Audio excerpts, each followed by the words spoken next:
Дәмі де түсі де өте керемет ерекше рулет дайындап үйренеміз.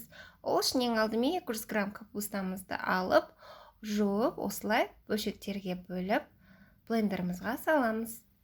Блендерда ұсақтаймыз.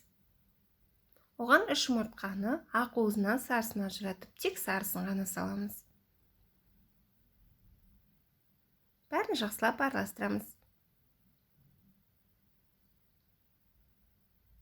Жақсылап араластырып алған соң 50 грамм ұнымызды електен өткізіп қосамыз. Бәрін тағы да жақсылап араластырамыз.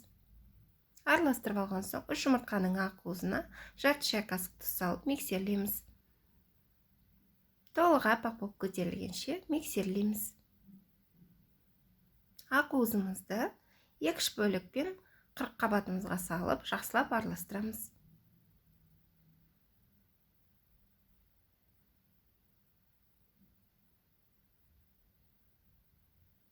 Қалғанын бәрін салып, жақсылап араластырамыз. Осылай көк әдемі түс беріледі.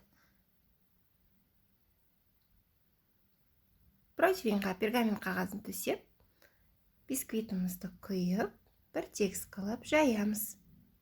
Пергамент қағазының сапасында күмәніңіз болса, міндетті түрде майлап алыңыз.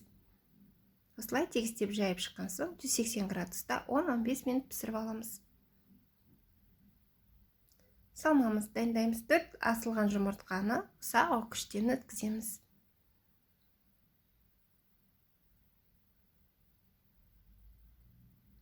Екі ас қасық майонез салып, жақсылап араластырамыз.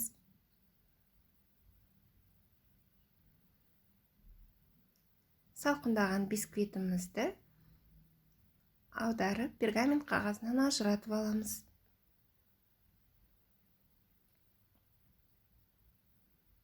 Салмамызды салып, бір тегіс қылып жайып шығамыз. Жұмыртқаның орнына творожный сыр немесе сливочный сыр пайдалансаңыздар болады. Творожный сырмен дәмдірек болады. Және де қуырылған саңырауқұлақпен жасасаңыздар өте дәмді болады.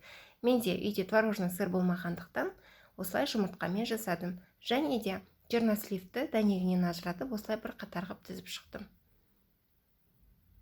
Өздеріңіздің қалауларыңызға қарай балықпен де жасасаңыздар болады.